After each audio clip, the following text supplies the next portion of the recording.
Welcome to Author Stories, the podcast where we talk to the best writers in the industry and discuss writing and the creative process.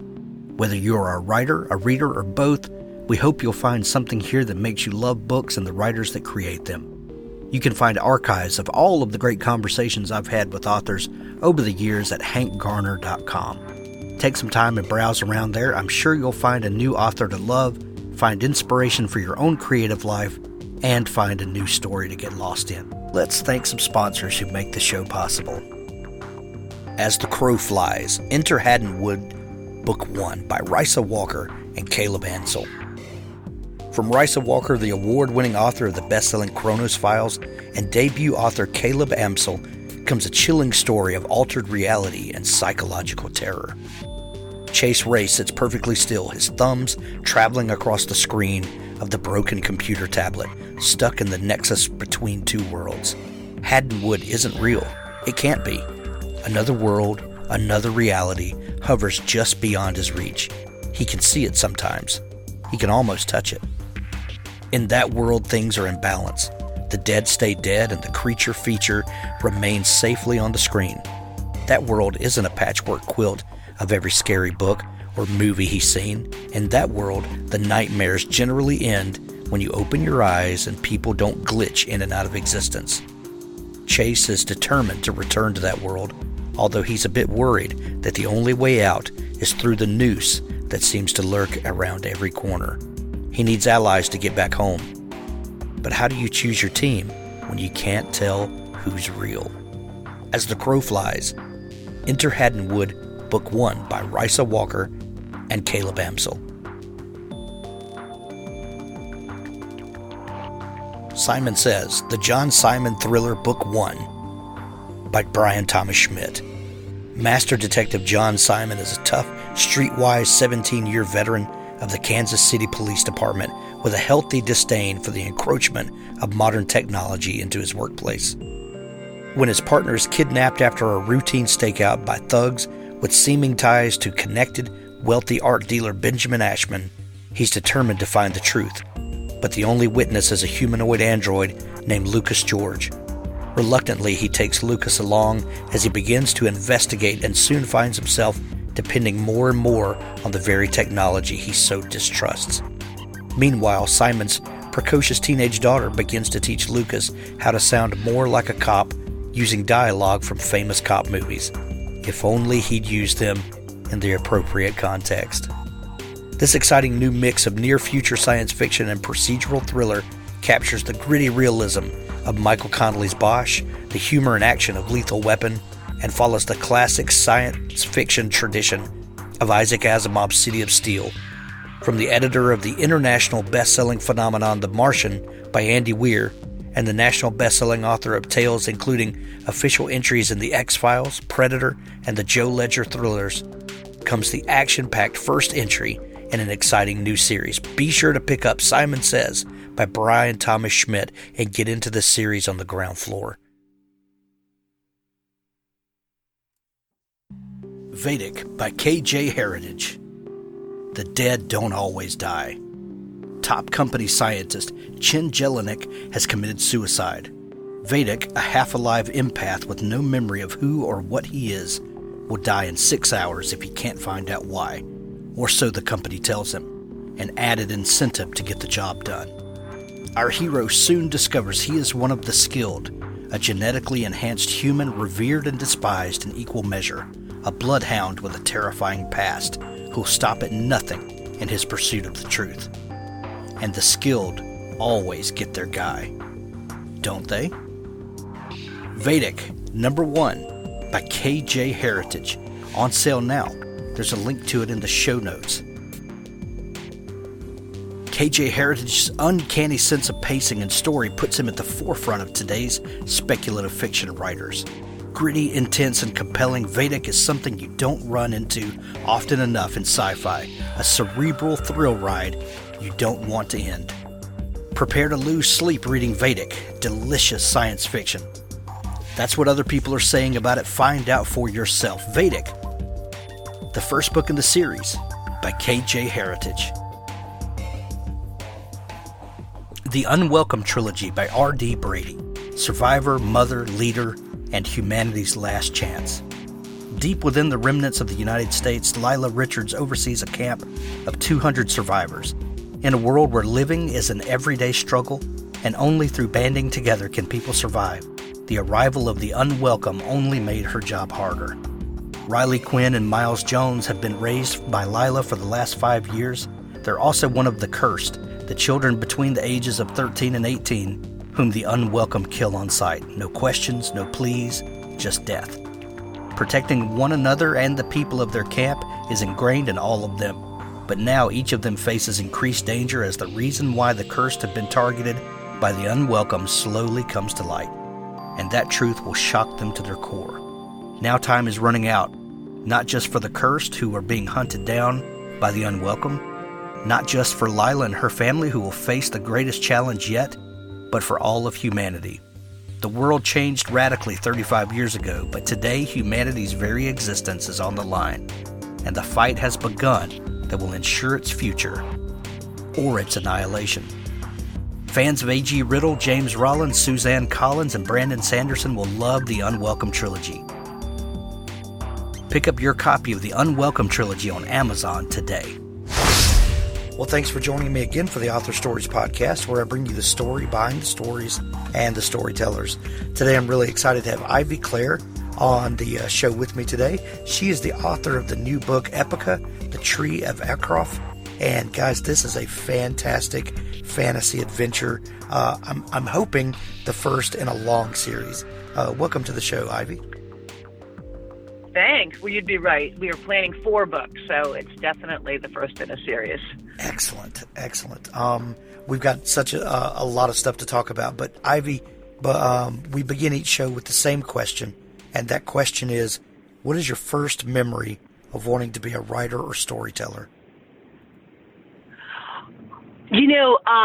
I remember being in a class in 6th grade. I went to a very funky liberal arts school in Brooklyn, and we were you had a compulsory puppetry class in 6th grade, and the teacher asked me this question that they never asked in the school, because you weren't supposed to ask this question, what do you think you're going to do when you grow up? And I said I was going to be a writer, and I remember it so clearly. And she said, why? And I said, because my parents love books. And she said, oh, you're only going to do it because your parents want you to do it? And I thought, well, no, but that wasn't my answer. But I remember as the first time I said it, pretty clearly. Oh, that's so funny. Were you a bookish kid? Yeah, I read tons of books. Though I wasn't one of those introverted kids who says oh, all my friends were in books and whatever. But yeah, I read tons. My parents do work in publishing. So my dad would go to the London Book Fair every year, and he would bring back just dozens of back then, British publishing for young adults and middle grade was much more advanced than American, and much more intellectual and serious. And I just had the greatest library as a kid. So yeah, I read tons of books. I'll bet. Do you remember a book, a series, or an author that just broke your imagination open? Sure, yeah. I loved Susan Cooper's The Dark is Rising series. It was one of my favorite works of fantasy or just kids literature ever. The Dark is Rising. There's about 6 books in the series. I love that. And I also loved this series about set in the 1920s in Paris called, what was it called? Claudine in Paris. Sort of like a Art Deco era, Art Nouveau era mysteries. What else I love those? Lloyd Alexander. And then for some reason I was absolutely beyond obsessed with the book by Ellen Raskin called The Westing Game. It was my absolute favorite book of all time.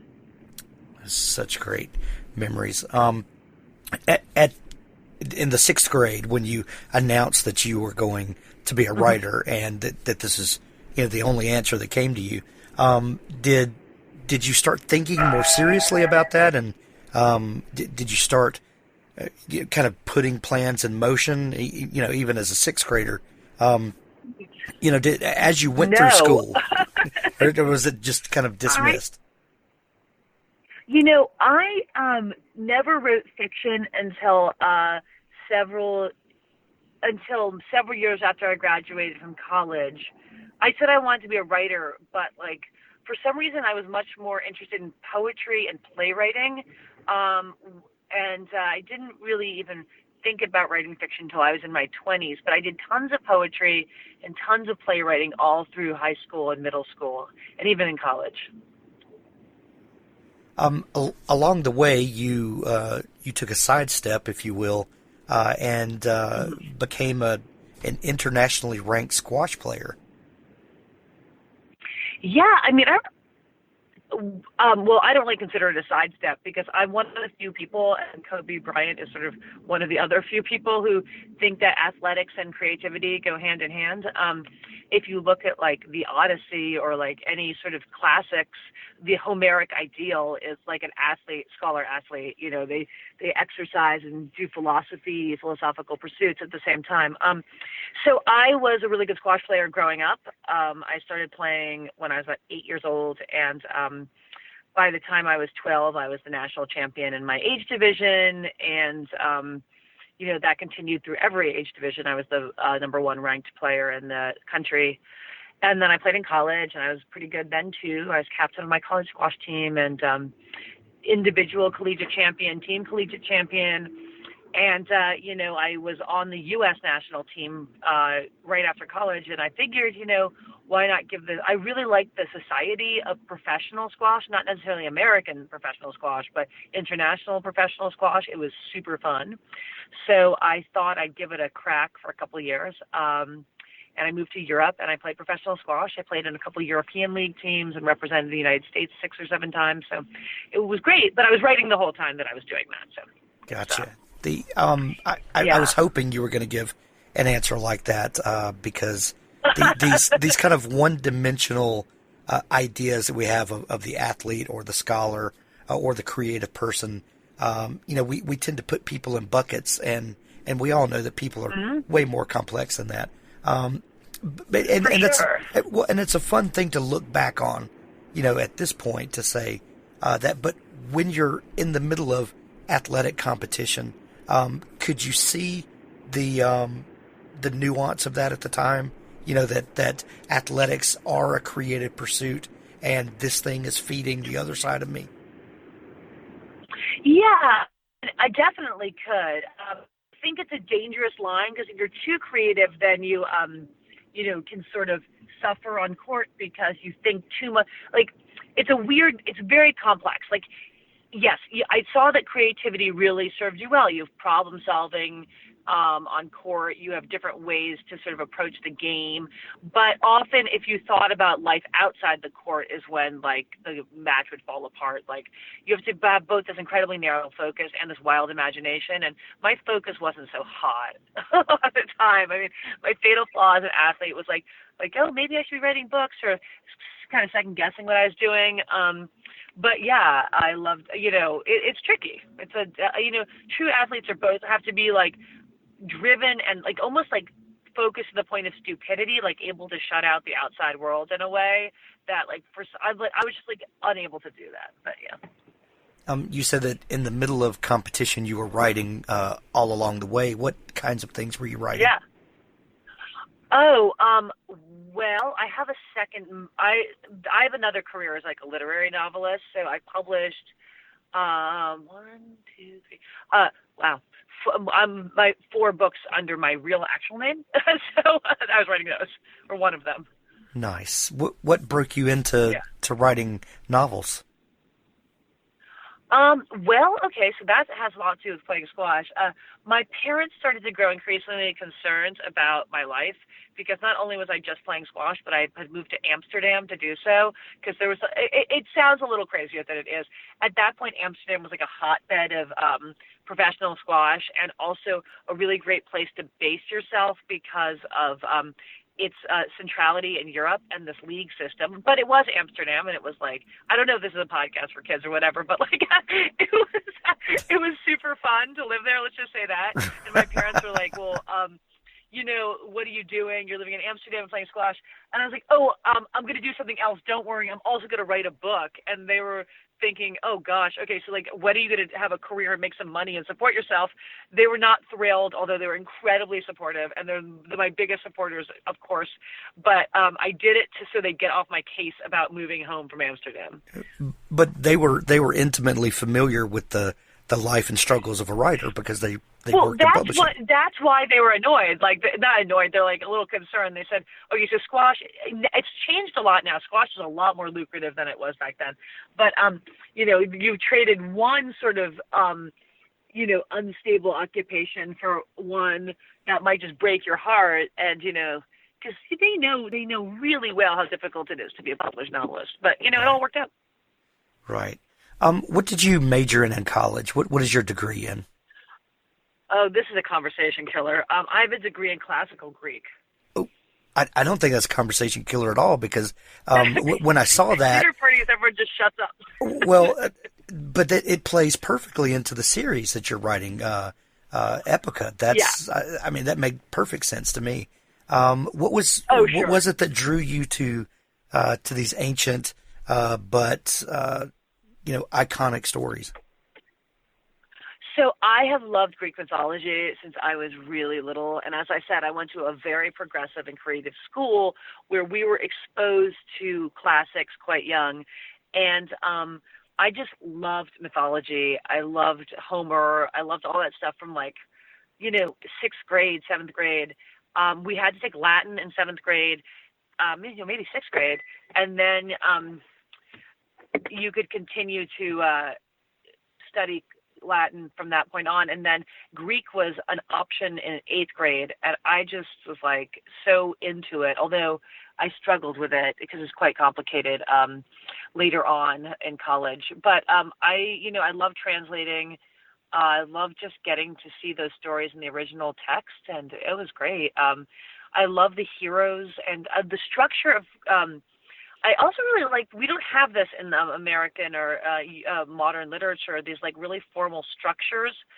Greek plays, Greek drama, and the epic poems have these fascinating ways of presenting story and information in very different ways that really appealed to me. I don't know why I like the formulaic quality of them because they're both incredibly creative and imaginative, but also follow this sort of neat pattern. Anyway, I love stuff like that. I love the stories. I will read anything that has to do with classics. Gotcha. So we've got this squash career, and then you're also pursuing writing, and you become published, and you have a literary writing career.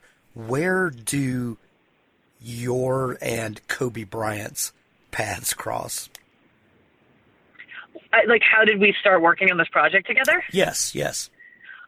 Oh. And did you know each other before that? No, you teed up that question perfectly, I might add. I got a phone call out of the blue. I got an email one night saying, Kobe Bryant's going to call you on the phone tomorrow at 9 a.m. And I thought, that's just not going to happen. Right. This is crazy.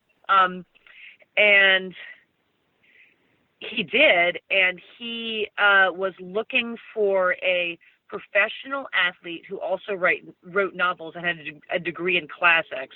And there's maybe one person who fits that profile, and it's me.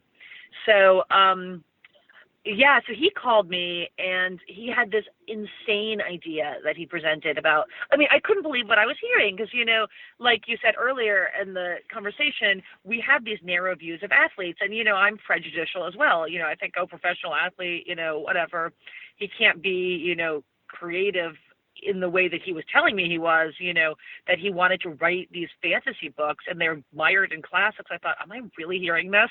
This is insane.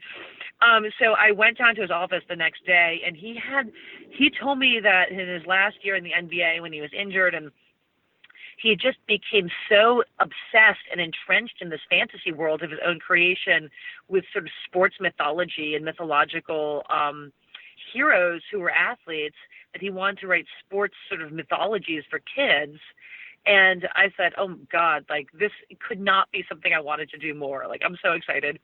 And so we started hammering out ideas, and it was too big. So he eventually hired other writers to write other books for his, he started a publishing company. But the book Epoca is the one where all the ideas, the original ideas, the core values and the theses of his company, and it is like this classical world. So yeah, it's a wild collaboration and completely unexpected.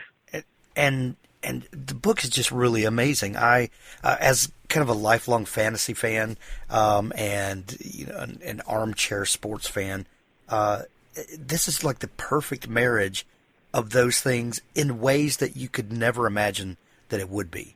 You guys have really, when you say those things out loud, you're like, well, this is going to be weird.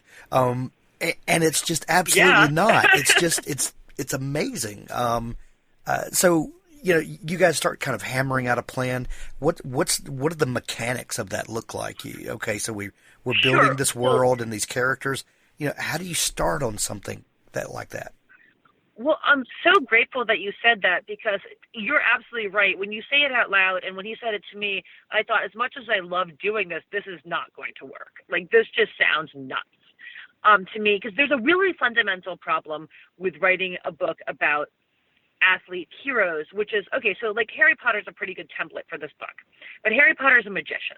And when you have a book like a fantasy book, often the crux problem is the world is being threatened, right? So there's some kind of dark force or evil person or a problem that has to be solved, be it Lord Voldemort or like a dystopian issue of people being, disenfranchised or tortured or whatever, or like an asteroid like hitting the planet. And if you have a book like Harry Potter, the magic of Harry Potter is that magic can save the world, right? Magic can conquer these problems. It's really hard to come up with a story in which sports can save the world. And like, that was the biggest challenge. Like, so it's like you have two issues here. You have these kids who are really good at sports. And then Kobe wanted to write, and he was, correct in wanting to do this, a fantasy adventure novel. And that was our biggest problem, is how do we figure out a story in which sports can be what solves the problem. And it took us forever. Like, we had so many different versions of this. And the way we worked together is we would just do these massive like chatting sessions in person, and then over text. He travels a lot. He texts me the weirdest hours because he's often in China or whatever, like 2 a.m. It's like 4 paragraphs. My husband's like, is Kobe Bryant texting you again? I was like, yes, he is. Anyway, he did that. And finally, we had to figure out what story we wanted to tell about these kids' journeys to becoming athletes, and what problems we wanted to have them pitted up against, and then what aspects of their sports educations were they going to use to solve the problem. And once we figured out that they didn't have to like play games to save the planet, and that they could use aspects of their training to sort of, go on an adventure, that was when it all fell into place. One thing that I love about this book and the continuing series that this is setting up is that we've talked about it plenty already, the love of the classics, and that feel that you get of these epic stories, these the gods and larger than life circumstances and characters. Yet you manage to make this very accessible, and it's speaking of Harry Potter, it's really interesting when you see a story that transcends its intended audience, in a weird way that while it becomes bigger and more inclusive than a air quotes kids book.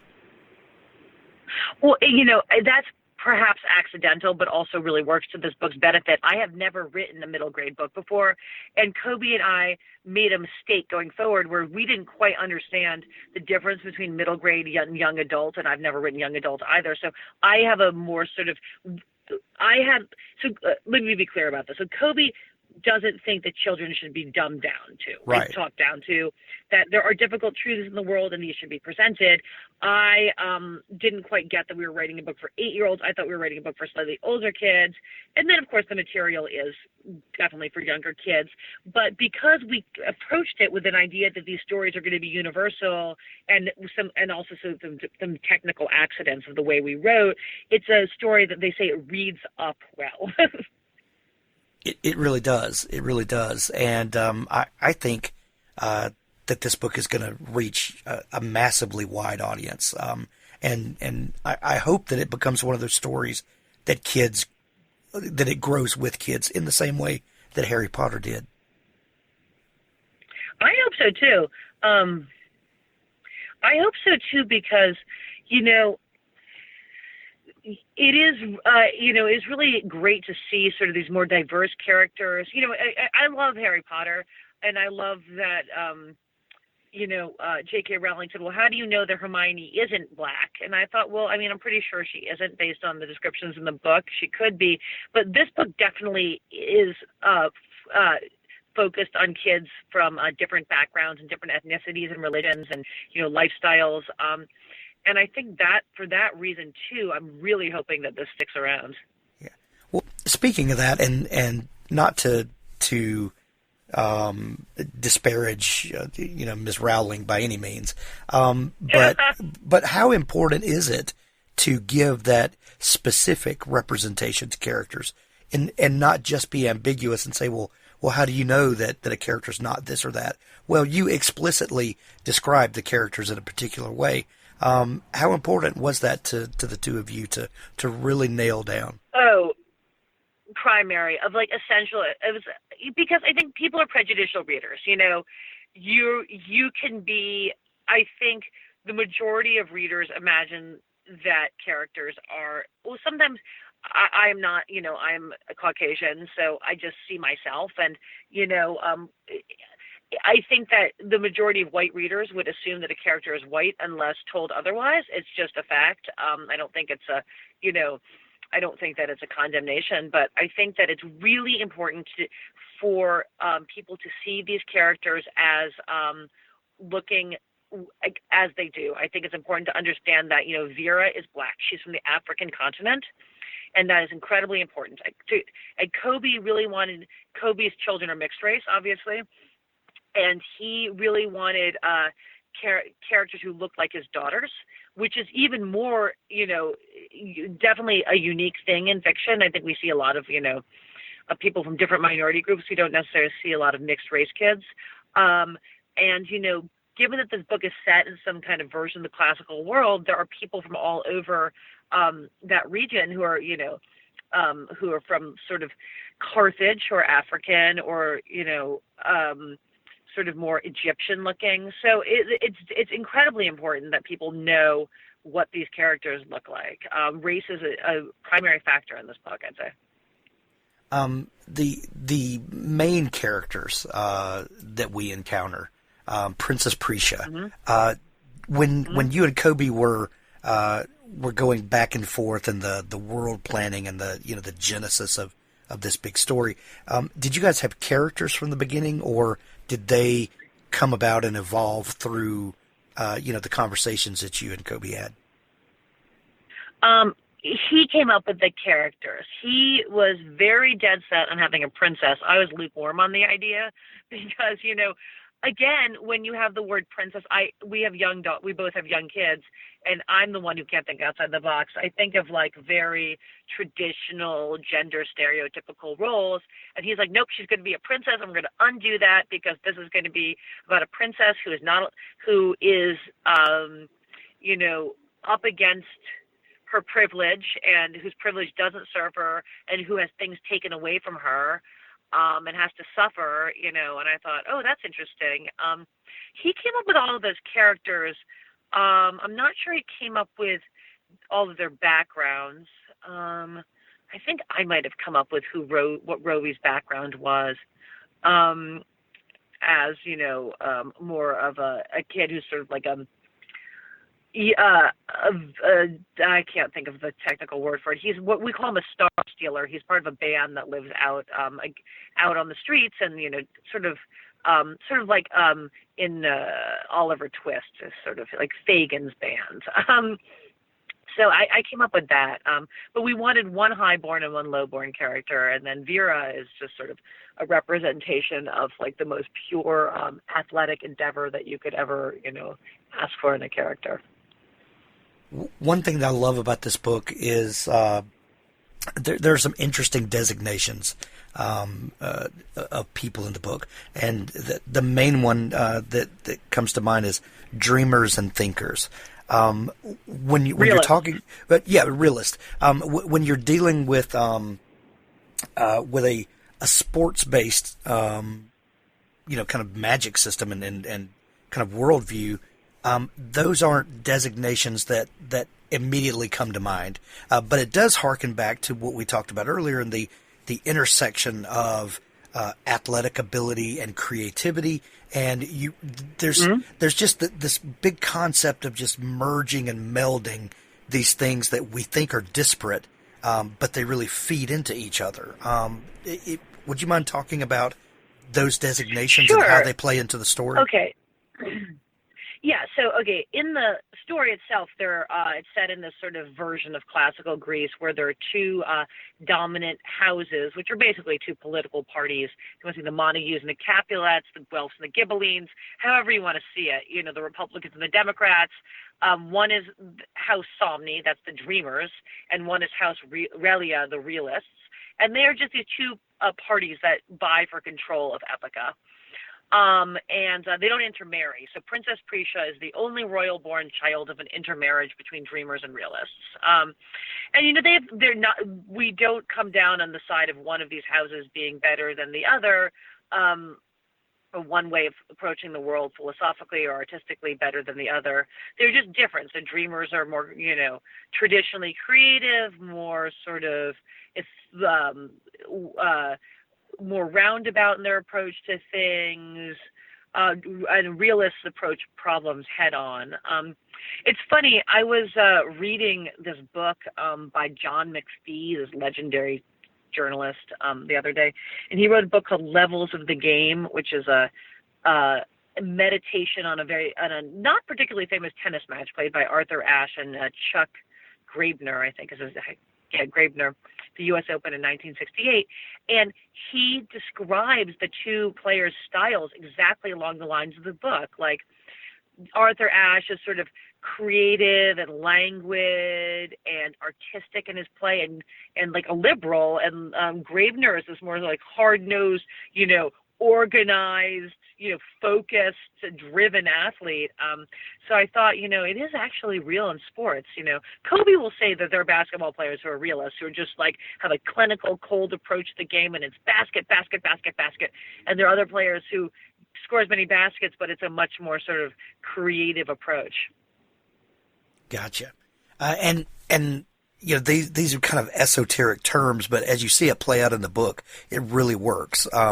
Were you surprised in the writing and because you said earlier that, like me, at first when you hear this out loud, this is going to be so weird and crazy.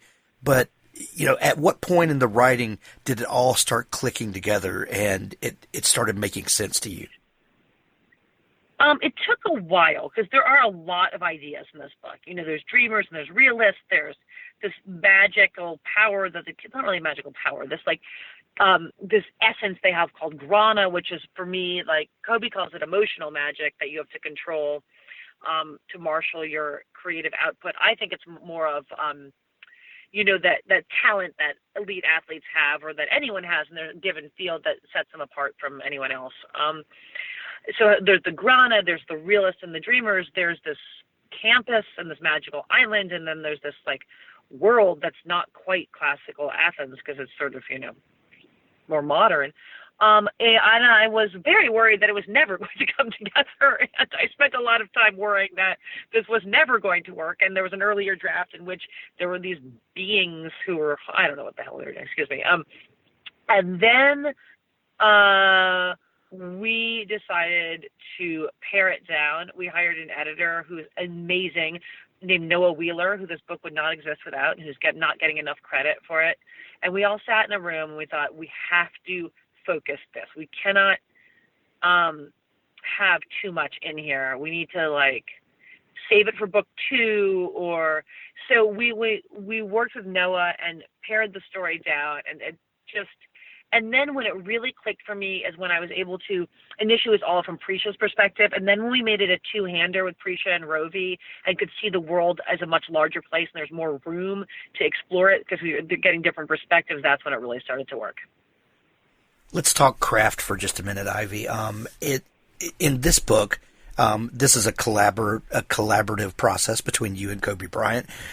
It's also, it seems to me that when you go to your writing office or wherever it is that you write, you have an idea of the story. You've got a framework that you're working within because you and Kobe have already brainstormed all of this and worked out problems, and there's a bit of a plan in place, I would imagine.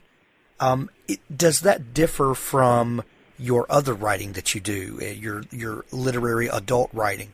Do you plan ahead of time, or are you a pantser by nature when you're writing your other stories? To be clear, I shall never refer to myself as a pantser. It's a personal statement against that word. Yeah. But or discovery writer. Yeah, I mean, I don't. My own private work, my other literary work is not so well thought out. Because young adult books or middle grade books are written for a younger audience, there isn't a lot of room to fool around and to diverge and to go off topic, and they have to sort of satisfy certain requirements. There are writers like Jason Reynolds who are really pushing the envelope of what you can do in middle grade fiction, like Long Way Down and his new one, which I can't remember the title of, which is terrific. Are much more experimental. But him aside, and a few writers of his ilk, there are requirements that a young adult fantasy book has to have, and you have to. It sort of follows 3-act structure like a movie would, and so it is much more regimented, and we do outline it, and I have to write these really quickly. My own work is a much more, I don't want to say tortured process, but it's not. I don't wish it on anybody else. I don't wish it on myself. I'm not looking forward to it. I do, but then when it's like for me, when anything gets going, then it's you've got to like fight through a year, and then there's this moment where you're like, oh, this is awesome. But until that moment, it's pretty tortured. The new book Epoca is out everywhere today. We're going to have links to it in the show notes. Ivy, what's the plan from here forward for the series, for these characters, this world? Well, when we get off the phone here, I'm going to go inside my house because I'm sitting outside, so you didn't have to hear the dogs going bananas in the background. And I'm going to do some final edits on book 2 before I send it to Noah and Kobe to see whether I've made a mess of things or whether I satisfied the story that we came up with. So I think Kobe's plan is to make this a 20,000 book series, but I'm only human, so I'm thinking initially it's 4 books because that's like an Olympic cycle, right? The Epic Games so this book opens at the Epic Games that just happened. So in the end of the series, we will come back to the Epic Games. So right now we're planning 4, but he and I were talking the other day about how we both want to, which means me, but he wants to write like a sort of mythology, like sort of like a Dolores book of Greek myths about the gods of Epoca, Granity. Granity is sort of the belief system, and so the Granity gods are going to get their own book. I love it. Yeah. Ivy, I love this book so much. I'm recommending it to everybody. Congratulations on the publishing of it, and we are going to promote it everywhere. If people are just learning about you and everything that you do, is there a place where they can connect with you online? Yes, though it's through my actual name. So I have a website. It's Ivy Pacoda. That's IvyPacoda. POCHODA.com, and I am contactable through that. Excellent. We're going to send everyone to see you and to pick up a copy of the book, Epoca, the Tree of Ecrof. Thank you so much, Ivy, for taking time to come on the show today. Oh, this was such a pleasure. Thanks. Now stay tuned for an audiobook excerpt from Richard Gleaves' The Jason Crane series. Hello, young one. What ghoulish tale of horror shall we explore tonight? Shall we watch The Creep Show? The Nightmare on Elm Street? Child of the night, give me your answer. Which one would Mom kill us for watching? Said Buddy. Dad grinned and his eyes grew wide. Which do you think, child of the jackal? The Omen! And we might have time for Omen too, if we hurry. She'll be home by 11. I'll be back. Buddy ran to his room. He stripped down to his Yoda underwear and fished in the closet. 2 minutes later, he snuck back into the living room wearing his skeleton costume from last Halloween. He crept up behind his dad, who was cueing the movie. But David Rittermeyer was too clever for that. He spun around at the last moment and bared fanged teeth torn from paper plates, drawing a yip of surprise and a cry of, "No fair!" Daddy kicked off his Reeboks, plopped his smelly gym socks on the coffee table, another thing that Mom would hate, and killed the lights. The scary intro music began. The screen showed the silhouette of a boy, about Buddy's age. His shadow was a long, creepy cross. The Antichrist, the son of the devil. Born of a jackal on a night of astrological portent, destined to bring about the end times and the final battle of good versus evil. Buddy sipped Sunkist and scooted up next to his dad. As the movie got scarier, he slipped an arm through his father's and cupped his big bicep. Buddy could feel his father's pulse. Dads get scared too. They flinched together, shouted together, pointed at the screen and covered their faces together. Buddy pressed his eyes to Daddy's shoulder just before the on-screen maid shouted, "It's all for you, Damien!" and dove from the roof, hanging herself. Buddy knew which parts he was old enough to watch and which parts he wasn't. He trusted his dad to let him know when to look again. Occasionally, his dad tricked him into peeking too soon, but that was part of the fun. They kicked their feet at the screen and shouted, "Look up! Look up! Oh, idiot! Don't get yourself killed!"